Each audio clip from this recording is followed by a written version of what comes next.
wisdom is fundamentally relational and mutual. Wisdom isn't a set of things that we pass on to others, but it's more about a way of life that we learn to pass on and also to continue to engage in. Well, hello, everyone. Once again, today I get a chance to sit down with a new friend, someone who has been a mentor for the Resource Global family for the last year, but someone I met through Dr. Denise Daniels, Uli Chi from Seattle. How are you, sir?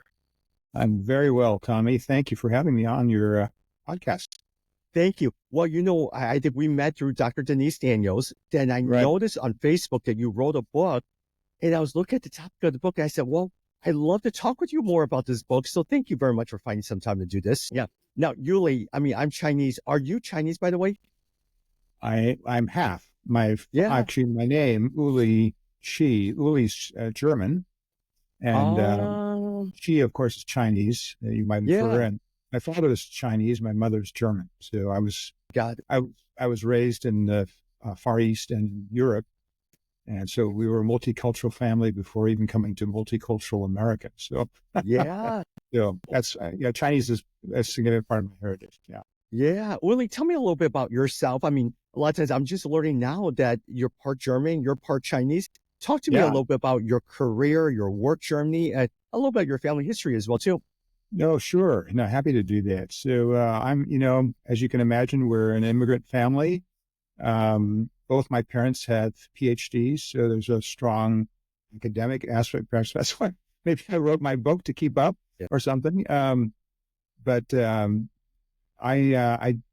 family upbringing, this might be interesting and relevant for our conversation, is that I didn't grow up in a particularly religious home. My mother was German Lutheran, but there's relatively little religious instruction or even context in my upbringing. But it was a very warm home. I felt unconditionally loved, which is interesting, in that context. But I came to Christ in high school here in the United States, Seattle, through the Ministry of Young Life, and went sort of from 0 to 100 miles an hour in terms of my commitment to Jesus. And I think it startled my parents a bit in terms of that. I was the first in my generation to become a Christian. And so I think God plucked me sort of in his sovereign way. And I became, in terms of my career, I was really interested in sciences, math and physics in particular, got interested in computer science and became a technologist, and this is compressing a lot of stuff into a few sentences, but I got my PhD in computer science, did some work for a number of companies, and then started my own company with a colleague and created some software technology. Seems like a long time ago in a galaxy far away, but anyway, so that's sort of my work trajectory. Anyway, I don't know if that's helpful. If you'd like to know more, I'm obviously be happy to talk more. Oh, the part that I was going to ask you is early in your book, and we're going to talk a little bit more about your book, is you mentioned that you are a mathematician by disposition and training. Yeah. Was math something and you wanted to be a theoretical physicist? I mean, what was the love of physics and math and all that stuff? And was that something that you were passionate about growing up?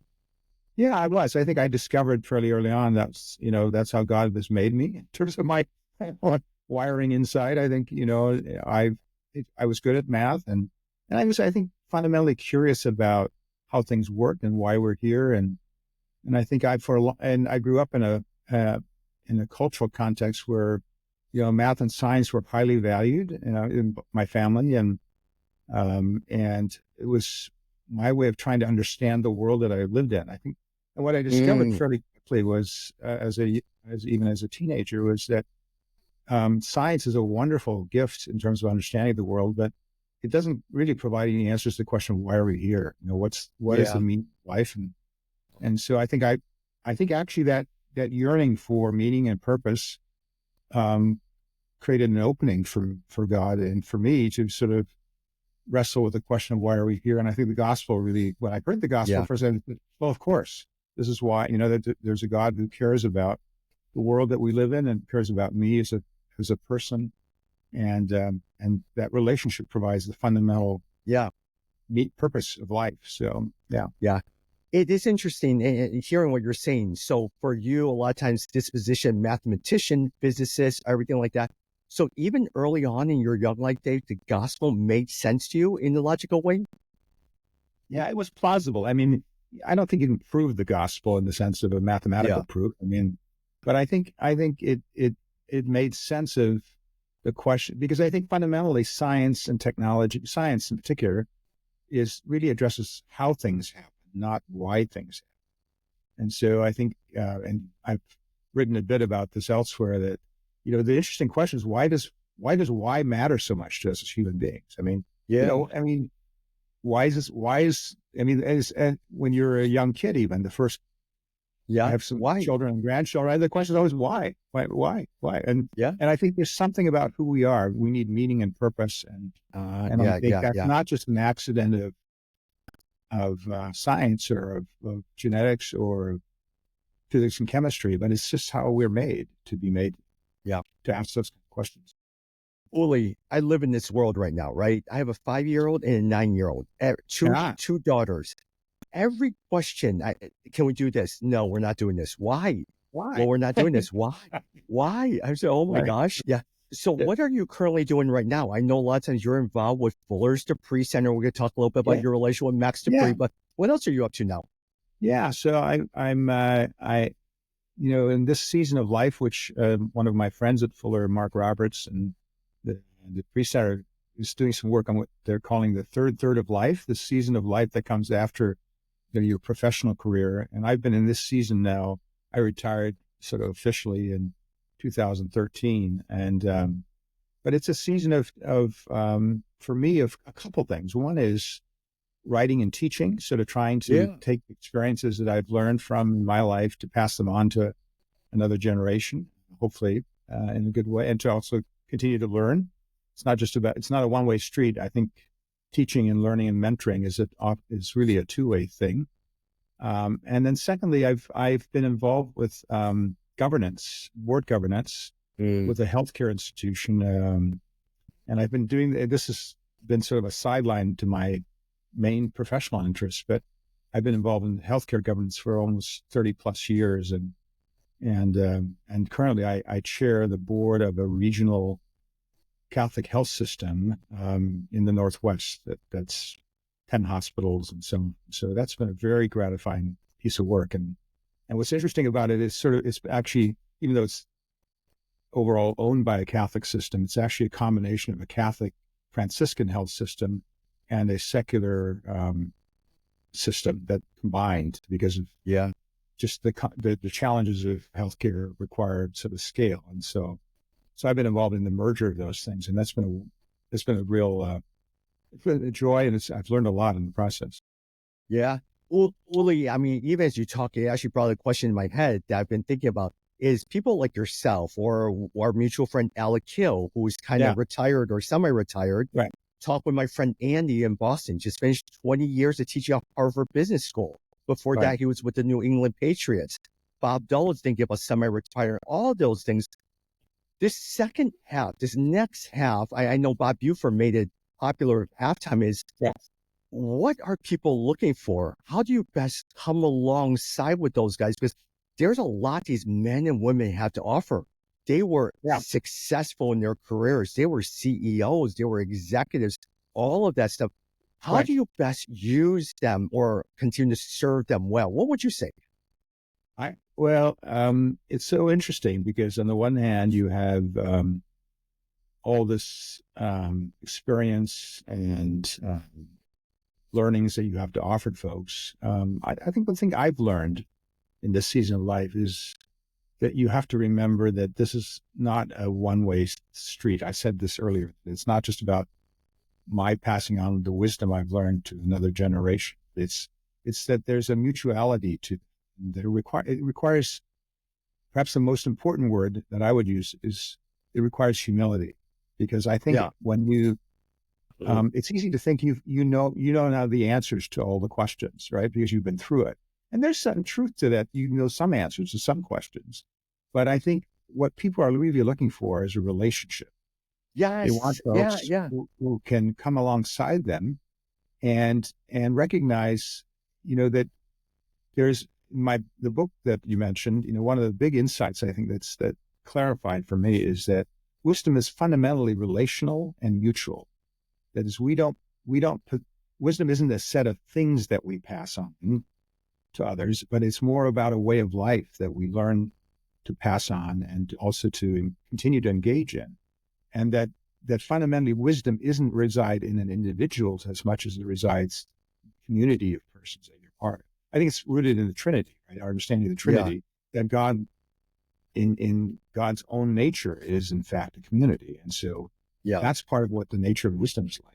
Being able to pass that on, I think, requires that kind of attitude, humble attitude.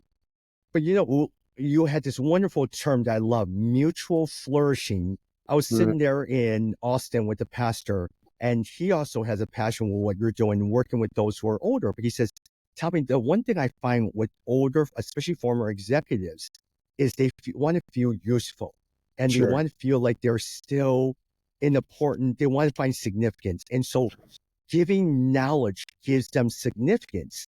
But I keep telling them that when you listen and build into it, it actually creates significance without you knowing it.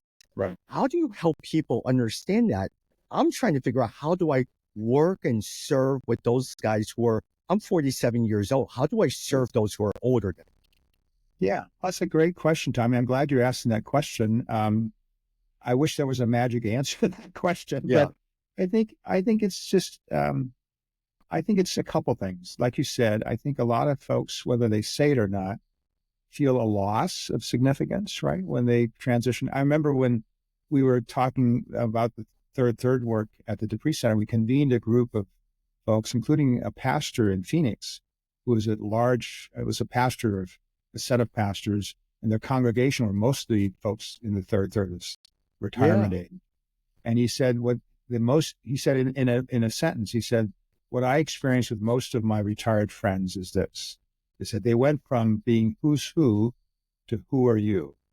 Right? And so there's this loss of, and sometimes people compensate by wanting to sort of be the one or the great person who has information to share. I think like so many things in the gospel, I think there's this inversion that has to take place. Say, look, we're called, actually, we're all called in leadership to be actually servants rather than the great ones, right? So I think helping those who are at my age understand that we are both here to serve another generation in ways that are helpful, and that brings significance to us, of course, when we do that.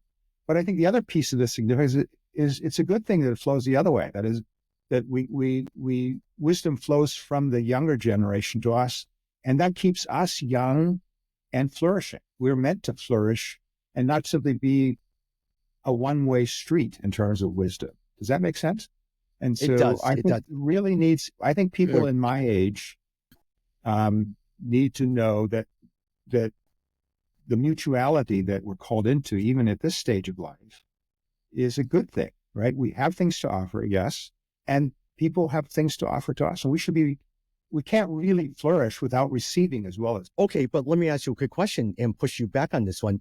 How did an older Asian man, come to that conclusion? Because a lot of the older Asians I talk with, you got to respect your elders. You got to listen, even when they're wrong. You got to agree with those guys. How did you get to the point where you start processing all of that? That's a great question. I don't know that I know the answer to that, actually. I mean, it's sort of where I wound up. I think it's, that's a really interesting question. I think it's in part, if I'm honest, I think there's I'm not just Asian, right? I'm half Asian. And I'm half, my mother was a strong personality. And she had a relationship with my dad that modeled sort of, it wasn't just, my dad was the guy and she was the, person sort of being more subservient. She did her PhD when I was in junior high. She had a great high school education. And in a matter of 10 years, she started, I think, sometime in her 50s at a community college in the Seattle area. In a matter of 10 years, did her PhD. And, sort of at the age of 50, whatever, I can't imagine doing that, right? So and so she had this demonstratable competence, Yeah. capacity. And Yeah. I think I learned that in watching them interact, even that there's something to be learned from others. And I've married a strong woman too, and she's very different from me. I think part of this is learning to appreciate the difference in others, Yeah. right? Yeah. Yeah. Yeah. And I think this idealized picture of the great heroic person is part of the problem for some of us. And I've grown up with that leadership, right? So it's easy to come Yeah. Yeah. to take that position. Which ties into our discussion of your book a little times because it all leads me to this wonderful book that you wrote, The Wise Leader. If there is one thing that I learned from your book, one, your chapter on humility, I'm going to read a couple more times because I thought that was a powerful, powerful chapter. But the level of brokenness, the level of vulnerability that you had, I was very amazed. And I love the story that you talked about your mother passing away at the age of 100, or the falling out with your close friend from a long time ago who passed away, or your business partner. What creates that level of vulnerability? As you look back at your life, did you have to learn how to be vulnerable and how to reflect? Because you do a very good job of being vulnerable and reflecting. Well, that's a very nice and kind thing for you to say. I think that it's an ongoing journey. I mean, I think the choice, I think, is always between pride and humility, right? And I think as the apostles, both James and Peter would say, God opposes and gives grace to the humble. And I think it's, and I guess my sense is that I think I was a relatively sensitive child growing up, but I think the more I took on leadership, the expectation is to be sort of invulnerable, competent, and which is obviously competence is a good thing, but sort of being viewed as the one who had their act together. And I think I've learned both from watching others and from obviously reading those who've gone before that vulnerability creates the possibility of actually entering into relationships with people that are actually life-giving, and being willing to Yeah. take the risk, is, I guess I wish I had a magic answer to your question, but I think it's a lifetime of choices to say. And Yeah. I believe me, I think I told a story of of a friend of mine who, in the book, when I was early on having some business successes, coming to me and say, "Hey, you've become this cocky, arrogant person." And the Yeah. process is, what, me? I thought I was this humble, really nice guy, but she was right. I mean, I was getting sort of, I think I think that maybe the greatest challenge for those of us who are in business, who run successful businesses, is that the success feeds this narrative that we've got to be this person that can't be Yeah. vulnerable. And I think the gospel calls us always to choose another way. Yeah. Quoting from your book again, you talked about this whole idea of wisdom, and you mentioned that it is discovered on a journey that involves trust and vulnerability. And that journey ultimately includes a willingness to suffer loss. Yeah. Uli, I remember this when I finished up my seminary degree while working about 10 years in the business world. My seminary professor, before I graduated, says to me, "Tommy, I just want to let you know, you do a very good job of doing, doing, doing. You're very good at doing, doing, doing. You get things done. You know where I'm concerned about you? You don't stop and reflect. For some reason, you do not learn to stop and reflect. If you do not learn to stop and reflect upon the journey that God is teaching, you'll never truly understand what God is doing in your life."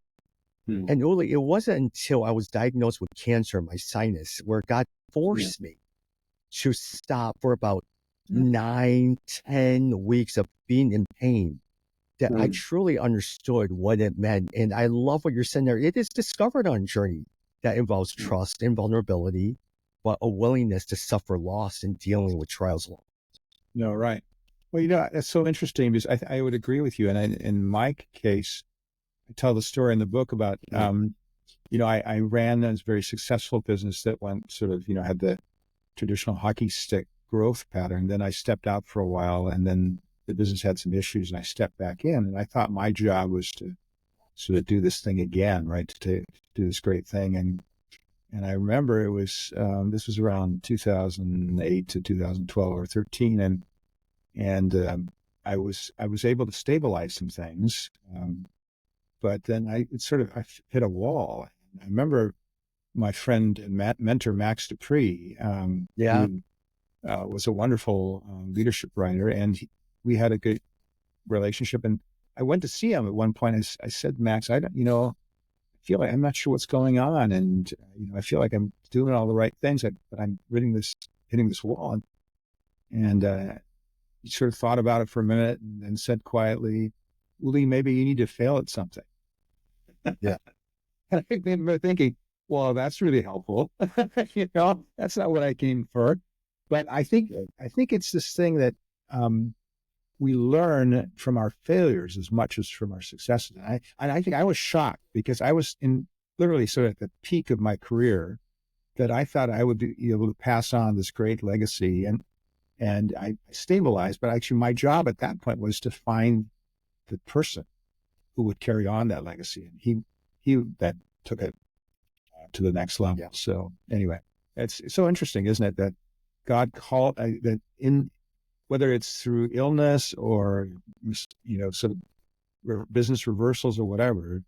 Again, it's a chance to see that we are not the great ones, and that we are, in fact, we need to have, among many other things, childlike trust and vulnerability to be willing Yeah. to see these kinds of things when they happen. Yeah. Oh, Uli, it even looks at the history of Resource Global. We created our first cohort in Jakarta, and I wasn't even there. I actually thought it would close up shop after the first cohorts, that we would be done. But God took that first cohort of all of our folks in Jakarta and created Resource Global to what it is right now with the 13 cities, the virtual cohorts, all that stuff. No, that's I wasn't wonderful. part of it. I was not part of it. Yeah. It was that God was telling me, he says, hey, look, don't ever get so cute to think you're the one who created this. I Right. created this when you weren't around. So Right. don't ever build it around your skills. Yeah.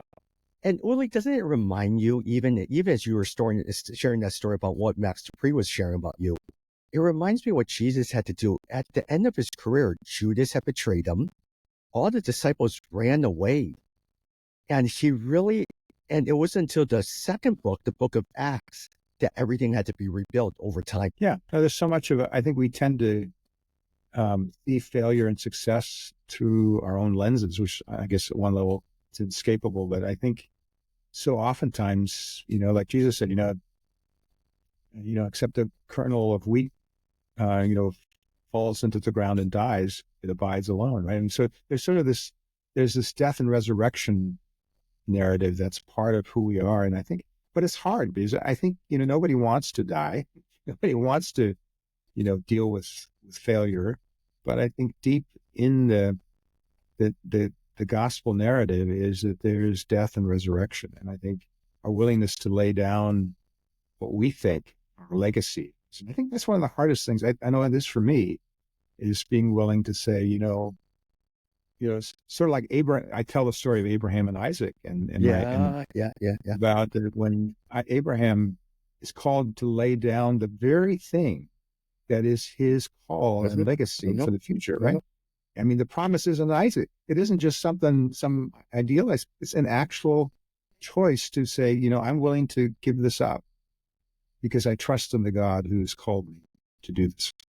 And I think it's such a profound thing for us to learn as leaders, because it goes against the grain.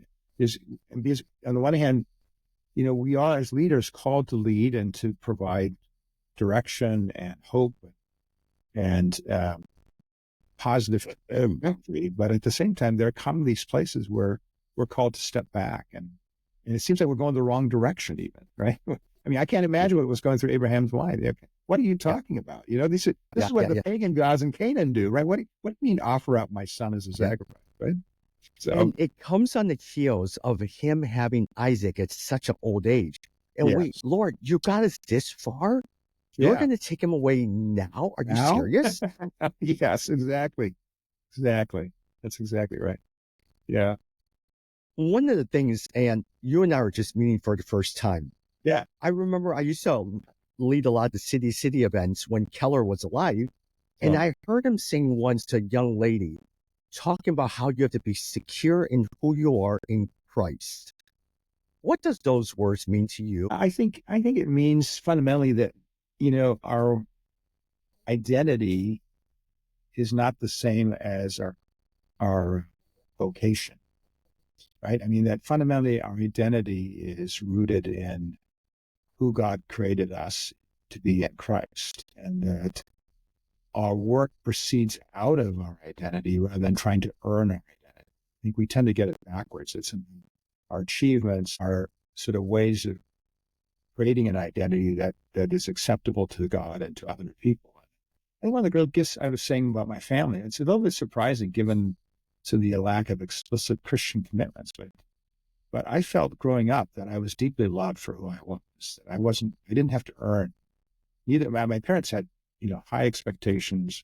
Yeah, lived, an exemplary life in many ways, and yet I didn't feel like I had to earn that love. And I think once we get there, then we can love others in the same way. I think it's hard to lead if you don't come out of that place, because then you're always sort of looking for something out of others even. And so I think being able to truly serve others requires that we are secure in ourselves, right? Yeah. And that one of the things I say in the chapter on humility is that humility presumes a certain dignity. At least the Christian understanding. Humility isn't humiliation, right? Humility is conscious willingness to lay down what is yours. As Jesus said, I have the right to lay down my life. I have the right to pick it up again. It's not because he was forced to do it in a certain sense. He made that choice. And so we have the same opportunity. Yeah. Again, last phrase, I don't want to use up too much of your phrase because you've got to read the book, and especially that chapter. You mentioned humility is about the proper use of power. It is about how we use our status, our resources, our influence for the sake of others. Right. Humility is not about having low self-esteem as a leader or being a doormat.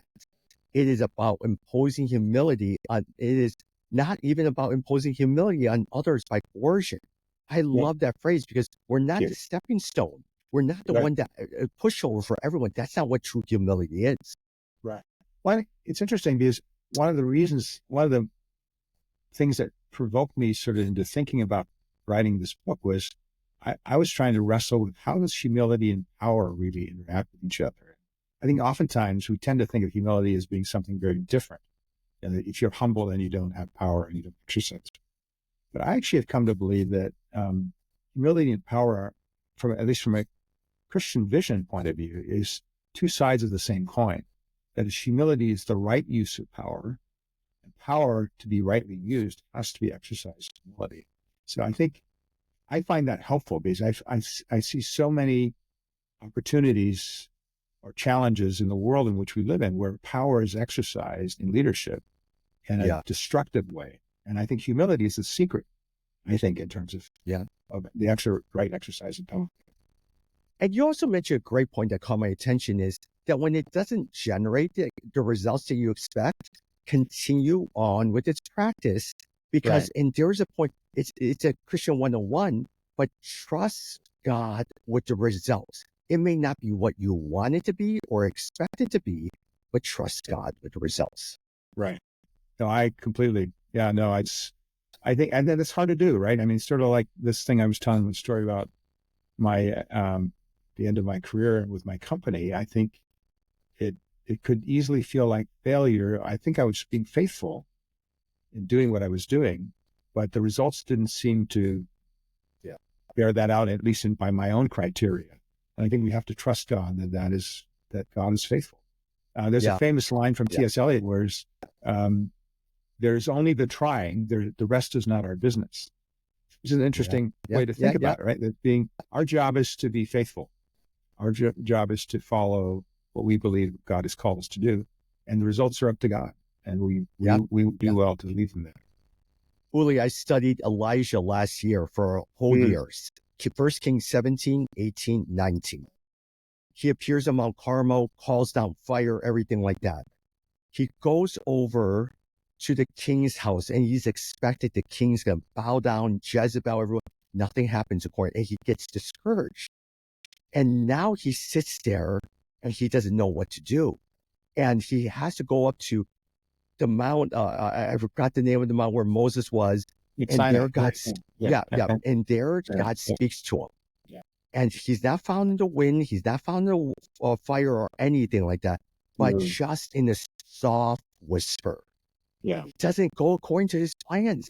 And Elijah had to learn to understand that. Yeah. No, that's right, Tommy. And I think for me, I'm more extroverted, perhaps not surprisingly as a leader. My wife is much more introverted. One of the things I've learned from her is the importance of silence and solitude. I think, this business of, we were talking earlier about, sort of, I like you, I tend to be a doer kind of guy. And I think one of the great challenges in leadership is actually carving out space. Yeah. Be silent and to be in solitude. And these we're so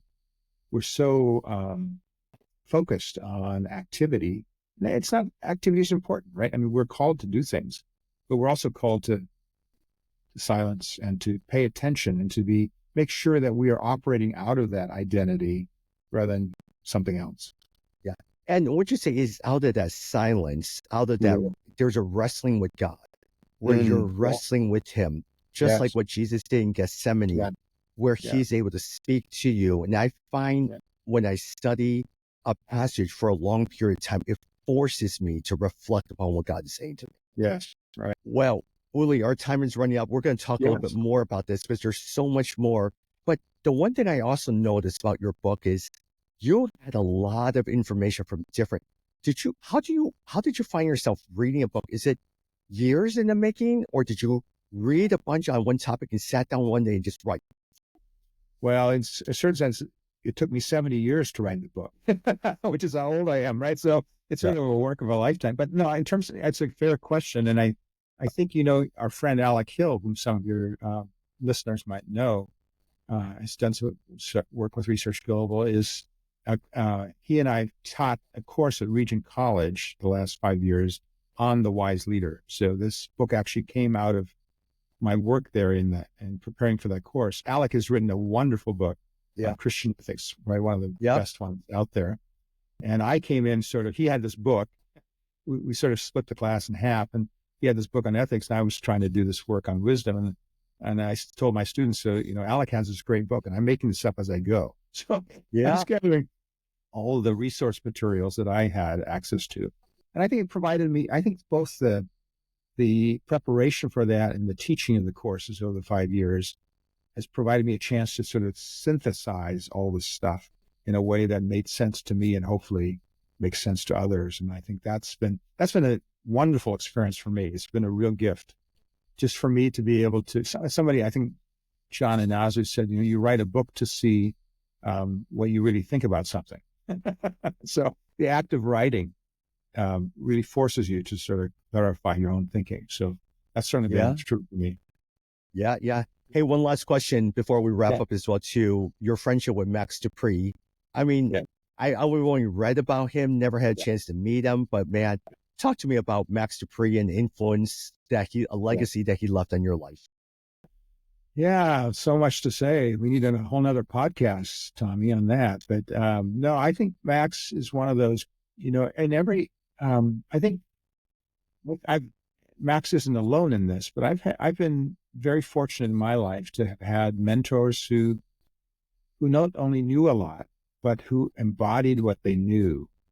Max was both a great business person. He led Herman Miller, the great furniture company in Michigan.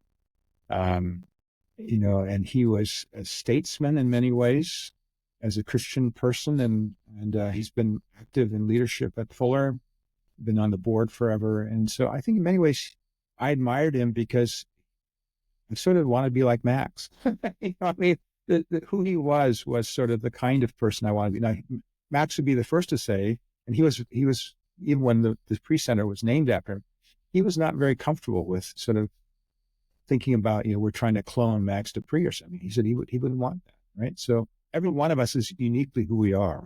But there's something about Max in his integration that he embodied the virtues, the way of life that Jesus might look like in a person. Yeah. And so that was the great gift to me. So yeah. Okay, we're going to have to come back because I want to talk more on humility. I want to talk about Max Dupree. There's so many different topics I want to talk a little bit about. And then even with your forward, I realized a new person that I'm just meeting, Mark Laberton. Yes. Uli, phenomenal preacher. I never heard Mark preach before. Phenomenal. Yeah, amazing. Yes. Great friend and amazing. No, you should have him on your podcast. Yeah. And I told Mark when I heard him preach, I said, Mark, how you broke down and did an exegetical preaching on that passage, phenomenal. He was just an amazing speaker. He's remarkable. Yes. Yeah. Well, thank you, Tommy, for having me. I'm happy to do this again sometime when you have some time. So, well, it actually was like a mentoring session for me because I look upon you, older Asian leader, but someone more experienced than I am. And so you taught me a lot. So thank you so much for this. Oh, of course. I'm grateful for getting to know you a bit better. Looking forward to interacting more.